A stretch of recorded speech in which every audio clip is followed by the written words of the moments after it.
నమస్తే, నేను ప్రశాంత్. తిరుమల గోశాల గోవుల మృతి వెనుకాల అసలు ఏం జరిగింది? వైసీపీ పార్టీ వాళ్ళు దీన్ని ఎందుకు ఇంత రచ్చరచ్చ చేస్తున్నారు? ముఖ్యంగా భూమన కరుణాకర్ రెడ్డి ఎందుకు దీన్ని ఇంతలా ఇలా చేస్తున్నాడు? మరి అక్కడికి ఎందుకు వెళ్ళడం లేదు? దీని గురించి అయితే మాట్లాడేందుకు ప్రస్తుతం మనతో పాటు Janasena official spokes person Srinivas గారు ఉన్నారు.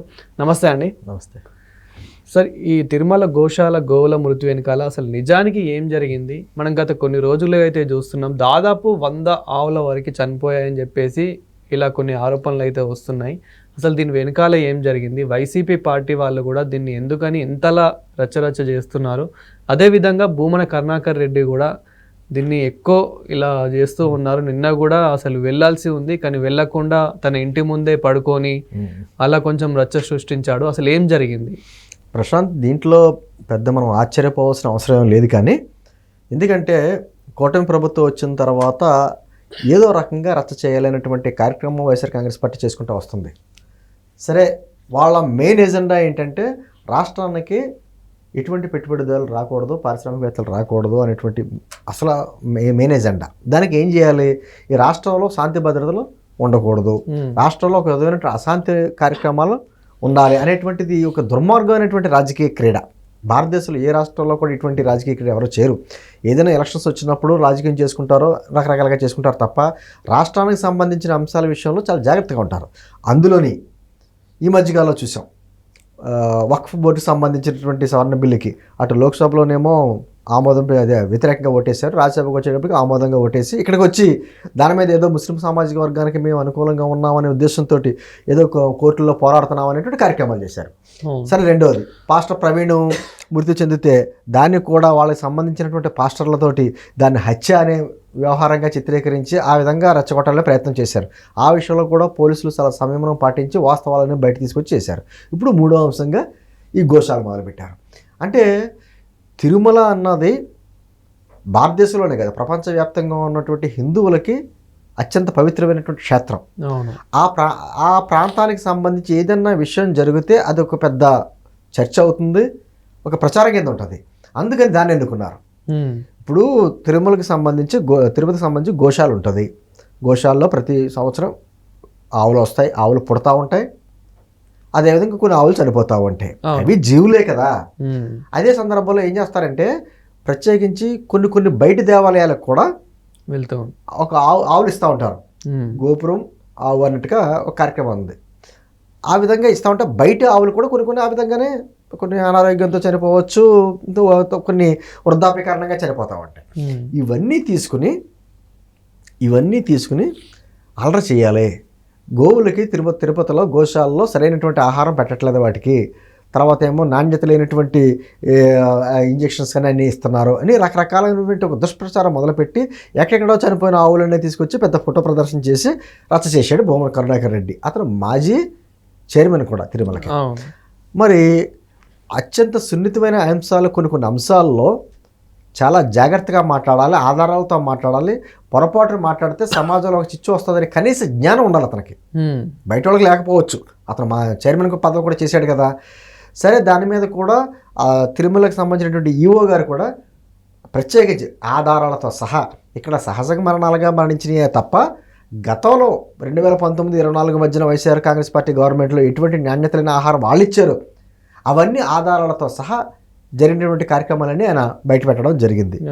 టీటీడీ చైర్మన్ గారు కూడా ఆ విషయం మీద స్పందించడం, ఇక్కడ అందరూ కూడా పొరపాటున ఇటువంటిది మరణం జరగలేదు, కేవలం దుష్ప్రచారం చేస్తున్నారనే మాట చెప్పడం జరిగింది. ఇప్పుడు పోలీసులు కూడా ఎంక్వైరీ చేస్తున్నారు కాబట్టి సో వాళ్ళ ఎంక్వైరీలో కూడా ఏం తేలింది. అదేవిధంగా కొందరు నేతలు కూడా అక్కడికి అటెండ్ కావడం జరిగింది. ఇప్పుడు ఏమన్నారో దాన్ని గోశాల సందర్శిస్తున్నామని ఒక డ్రామా మొదలెట్టారు నిన్న. సరే, పోలీసు వారు ఏమన్నారంటే చక్కగా వెళ్ళొచ్చు, చూడొచ్చు, మేము కూడా సెక్యూరిటీ ఇస్తాం, బట్ ఏంటంటే పార్టీ కార్యకర్తలతో హడావుడి లేకుండా మీ వ్యక్తిగత భద్రతా సిబ్బందితో రండి, రక్షణ కల్పిస్తాము అని చెప్పేసి అన్నారు. అలా రారట, హడావుడిగా చేసేసి దాన్ని ఏదో ఒక రచ్చరచ్చ చేసేటువంటి కార్యక్రమం చేసుకుంటూ వస్తారట. వాళ్ళ మెయిన్ ఎజెండా ఏంటి? రచ్చ చేయాలని ఉద్దేశం. అక్కడికి వెళ్తే ఏం ఉండదనే విషయం తెలిసి వాళ్ళకి రచ్చ చేయాలంటే నన్ను గృహంలో నిర్బంధించారు అని అడ్డంగా రోడ్డు మీద పడుకోవడం.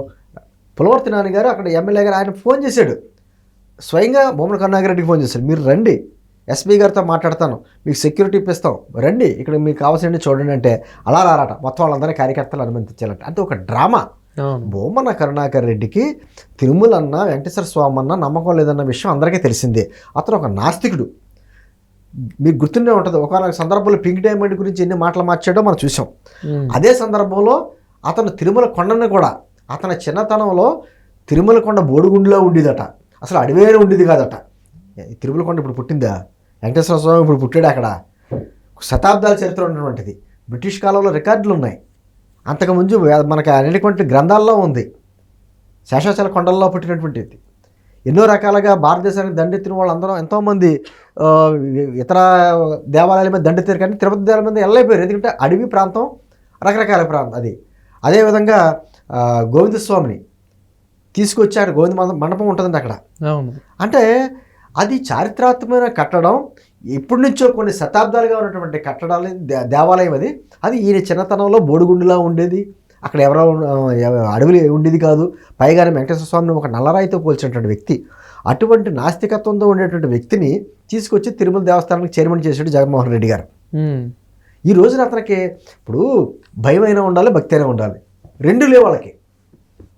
ఇప్పుడు రెండు లేవు. ఒక రాజకీయ నాయకులుగా మనం ఎన్నో రాజకీయంగా ఎన్ని విమర్శలు చేయొచ్చు, కానీ ఇది భక్తుల మనోభావాలతో కూడింది కాబట్టి దీని మీద చాలా జాగ్రత్తగా మాట్లాడాలనే కనీసం ఇంగిత జ్ఞానం ఉండాలి.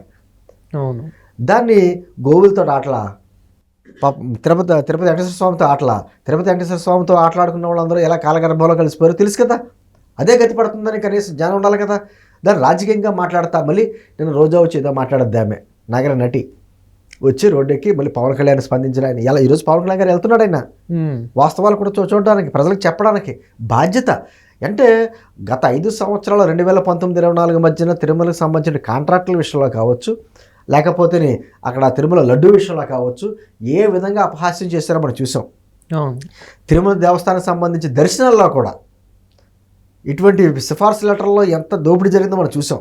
ఇంకా రోజా గారు చూడండి ఎన్నిసార్లు తిరుపతిలో ఉంటుంది, బ్యాచ్ల కింద 30 మందిని వేసుకుని బ్యాచ్ మారుతూ ఉంటుంది. ఆవిడ ఉంటుంది, మరి ఆవిడ వచ్చి దాదాపు నాకు తెలిసి తిరుమల కొండ మీద అన్నమయ్య కంటే ఎక్కువగా రోజా ఇల్లు ఉంటుంది.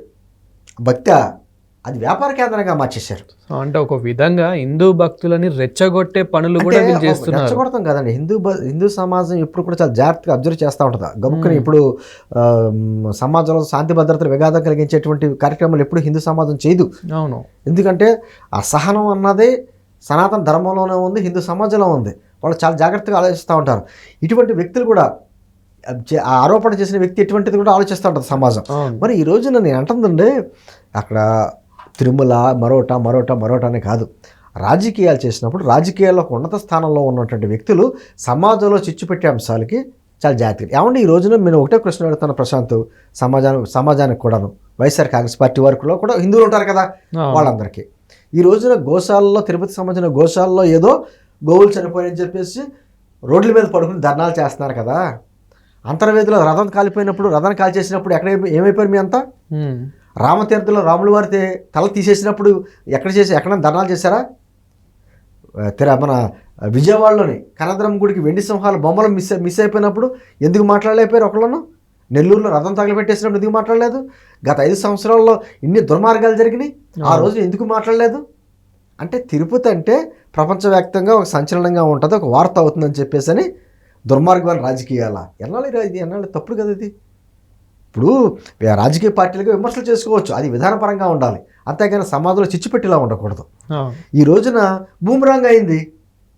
రమ్మని ఆహ్వానించారు కూటమి ప్రభుత్వంలో ఉన్నటువంటి నాయకులు కావచ్చు, టీటీడీ బోర్డు వారు కావచ్చు, భూమన కరుణాకర్ రెడ్డి అంటే గ్యాంగ్ ఉన్నారు కదా, వాళ్ళందరినీ రండి, దగ్గరుండి మీకు అన్నీ చూపిస్తాం, గోశాలలో ఏం పెడుతున్నారో ఏంటి, ఎన్ని గోవులు ఉన్నాయి ఏంటి, సహజంగా ఎన్ని మరణాలు పోయిందని అన్నీ చూపిస్తాం రండి అంటే రాకుండా రోడ్డు మీద పడుకుని డ్రామాలు వేసి చేయడం అంటేనే ఇది దుర్మార్గం.